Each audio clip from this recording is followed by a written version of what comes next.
Watched by more than 3.5 billion people, soccer is the most popular sport in the world.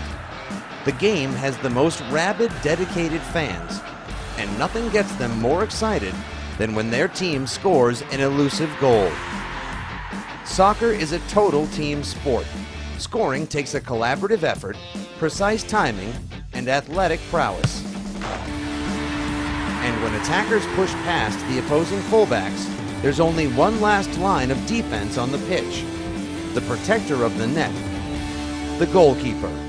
In many ways, the goalkeeper is the most important person on a team, especially defensively, because you're talking about someone that sees the entire field in front of them. He's, kind of the de facto leader and captain, whether or not he's wearing the captain's armband or not. I think that the goalkeeper, from a defensive perspective, really is the one that just brings everything together and can make a good unit into a great unit.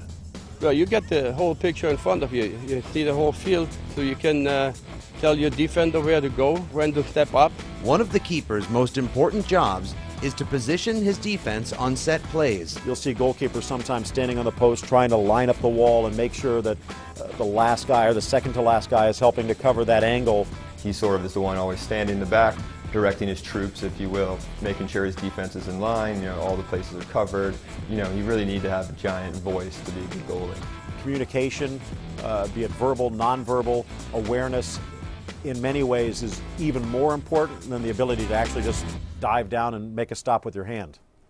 Perhaps no goalkeeper in history combined skills and savvy better than the netminder known as the Black Spider, the great Lev Yashin.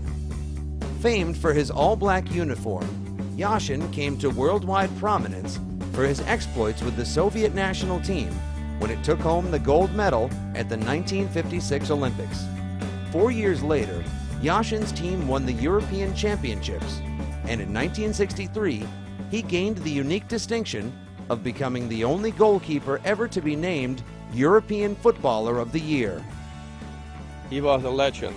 He was a big, tall guy, a skinny guy, and I always looked up to him.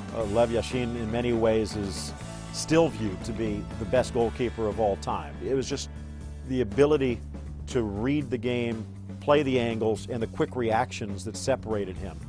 Yashin pioneered the position as a field general, but the game sometimes comes down to simple confrontations when the goalie is out on an island, and it's one-on-one.